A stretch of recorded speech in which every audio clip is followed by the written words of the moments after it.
Hey guys, Miranda Manticos here, psychic channeler for Divine Feminine Collective, spiritual teacher. Okay, so who of you guys out there goes thrifting in order to get messages from Spirit? I thought this would be a really cool video because my guides have always given me messages in thrift stores. There's so much energy there. You know how people like jokingly talk about the portal of Walmart? I'm gonna say it's the portal of the thrift store. Okay, there's so much going on when you go into a thrift store. So much energy, so many memories, so many people, items that they treasured, spiritual and symbolic meanings in all these items. I mean, there's just like so much potential for communication. So if you haven't done this, definitely try it. It's a really great way to develop a line of communication between you and your spirit team. And, but for, you know, for someone who's already kind of in open communication with their spirit team, it's just a lot of fun. It's something fun you can do. And I feel like I always walk away glad that I went, right? So today, just to keep it quick, I put together some of the items that I found from my spirit team, and I just want to talk about them for a second to show you some examples of what happens when I go shopping at the thrift store.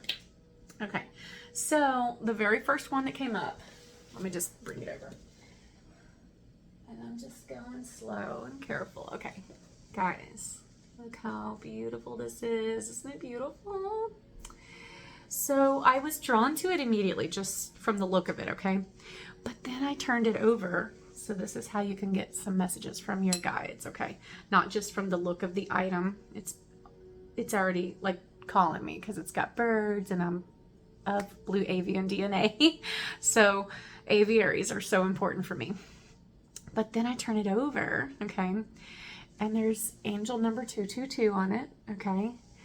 And the name of this item is Adelaide, which in Greek is rooted in the word Madeline, okay? Or Magdalene is the Greek way of saying Mary Magdalene's name, okay? And Madeline or Magdalene is actually the name of my husband and I, our first daughter, who did not make it into this realm. We lost her during pregnancy. And when we lost her, this was, I would say, not the very beginning of my heart awakening, but one of the hefty things that came from my spirit guides to get me there, right? And when she told me her name, by the way, because we didn't name her ourselves, I actually prayed and I asked my guides, what is her name? You know, I'd like to give her a name to honor her. And they said her name is Madeline. And I saw it like in vision.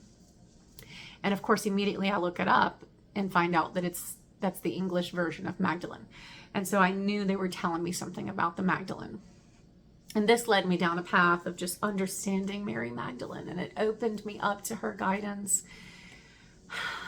Yeah, and the oil priestesses and the womb wisdom and all of that.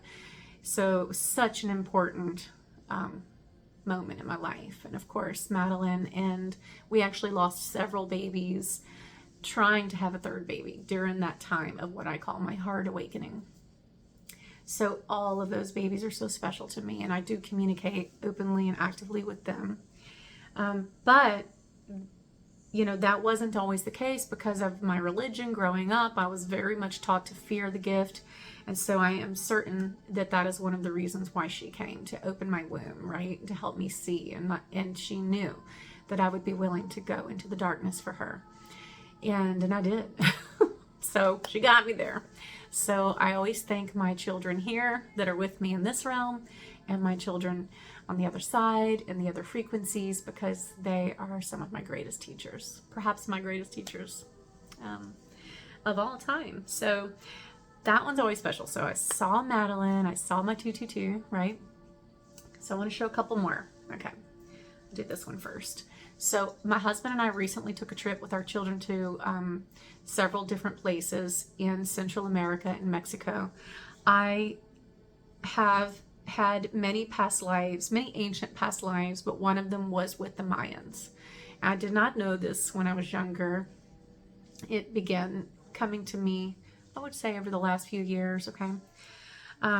With me openly seeing large segments of that life beginning about a year and a half ago or 2 years ago, like seeing it and knowing what was going on and understanding more. Anyway, so we stopped at a port in Costa Maya. We had a very weird experience in Costa Maya. That's probably for another video. I'm talking like weird Freaky Friday kind of stuff, okay? But Costa Maya was so important to me. I really wanted to go. I really wanted to see it, okay? I felt so emotional being there. Just honestly, it was almost overwhelming to be in that place in a good way. But my guides didn't want me to go, okay? So we only made it to the port, walked onto the island, looked around for a moment, complete meltdown of situation with our kids, with us, and the weird energy that was going on in that port, okay? And we had to leave, which was so crazy because I really wanted to be there. Anyway, so we left, and this was on a cruise that we were on, so you know, you don't get to like, you're kind of on a schedule, so we couldn't go back, you know? But when we left, I went back to the boat, and I took my kids swimming while my husband rested because he wasn't feeling well that day. And I cried for like an hour because I just felt like I was leaving my people behind, you know, because the life that I had there was also an ascension life, just as we are ascending now, many of us. And I left them what I felt. I left them too early is what I felt, you know. So in that lifetime, and that's what I felt again. It was like the memory of that pain. Does that make sense? So I just cried for like an hour while I watched the kids swim, and I just told all the people of the Maya that I loved them. And I thanked my Mayan ancestors and my spirit team just for being with me and seeing me through it. Does that make sense? And in this life, I am Native American, as you know, so I am of the indigenous from North America, but I'm also European. I'm also, you know, so I'm German and Irish, and a little bit of Eastern European on one side, on my dad's side, and then on my mom's side, we're Native American Choctaw Nation and Irish. So I just have, you know, I guess such a strong connection to the people of the Native orientation of Central America, especially. I don't know, Central America is just, I don't know, feels like part of my heart, you know, like just Honduras, Nicaragua, the whole area, Belize, you know, just all of it is just so special and beautiful to me and has such powerful, powerful energy, and the people are so amazing, okay? But the Maya was just, I don't know, y'all, it was so much. So I didn't get to go. Here's the story. I'm rambling. I'm sorry, guys. So guess what I found? Okay, look. It's a souvenir from Costa Maya, which, by the way, I didn't even get to get a souvenir because we couldn't stay. And look how beautiful, okay? And I knew it was my team, and they were like, it's okay, right? And by the way, I was told in a channeling the next morning why I couldn't go and how the energy would have affected me and really how powerful that energy is. And you know, when your spirit team redirects you, it's okay. Like, it's okay to be frustrated about it, but it's also okay to know that it's okay. And I feel like this was their little reminder that it's okay and that they're with me. Okay, next item. Sorry I had to tell you all that story, but it was important. Look at this, guys. What? Peru. Don't you feel it? Look how beautiful these are. Look. Guys. I'm going to show them all. They're all activations. If you know, you know, right? Every one of these symbols is an activation, a message. Take it if you want it. Let me hold my little hummingbird. Look how beautiful.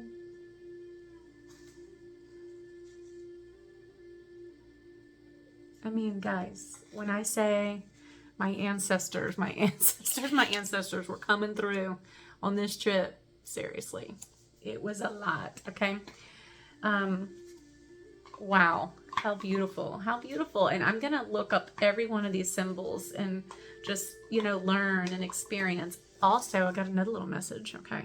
So inside this one, which I haven't looked up this yet, but sometimes when you're at the thrift store, you'll find like little notes from the people who owned it before.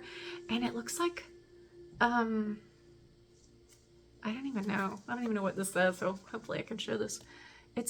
Obviously it's in another language, but it looks like a test, like a multiple choice test of some sort. And I was like, this is a test. Okay. So for my spirit team, I'm like getting that message. I'm going to dive into it later and look it up. It looks like Spanish. I'm going to go back and just see like, what is it? What are these words? What's the message here? But this is the perfect example of how your guides can teach you something so much from one item, which doesn't have to come from the thrift store, but it's just more fun. Okay. And at this stage of my life, I just want to have a good time, All right. So I got 2 more. I know this is a little bit longer video, but stay with me. This one is really special. Okay. So do you guys see this? Look at this. This is woven by hand. Okay. This is freaking awesome. Okay. But the feather, as I just stated, is such an important symbol for me for so many different reasons. But in particular, a dream message that I got from my spirit team years ago when I was awakening. I would say one of the hardest parts of my awakening. Okay. And in the dream, the feather literally was the key for what my next stages were. And I literally heard them say, the feather is the key. Okay.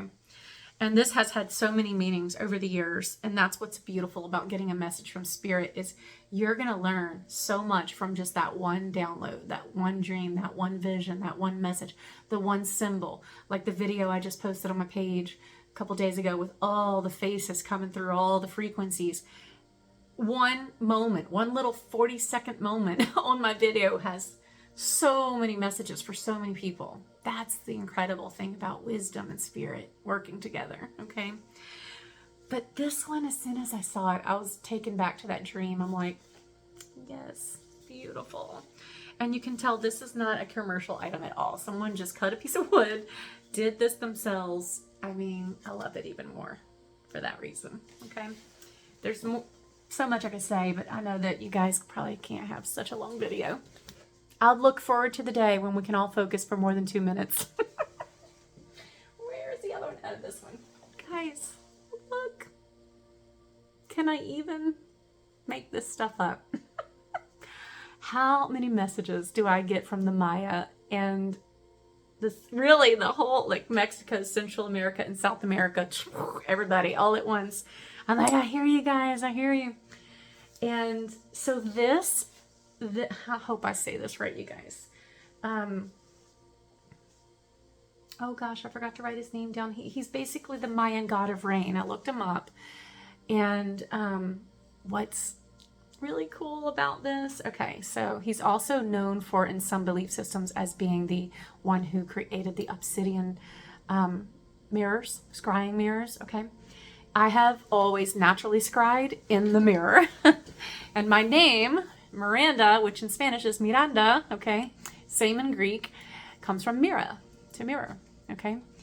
And one of my very first, not the first, but one of my first experiences with my guides coming through and giving me a name for them was Mira.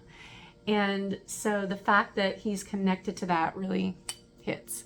And water, is a natural scrying because it's a natural mirroring. So looking at water, looking at the ocean, looking at the lake, looking even in your tub or taking a shower, you can learn so much and obtain so many downloads and activations for your spirit through water.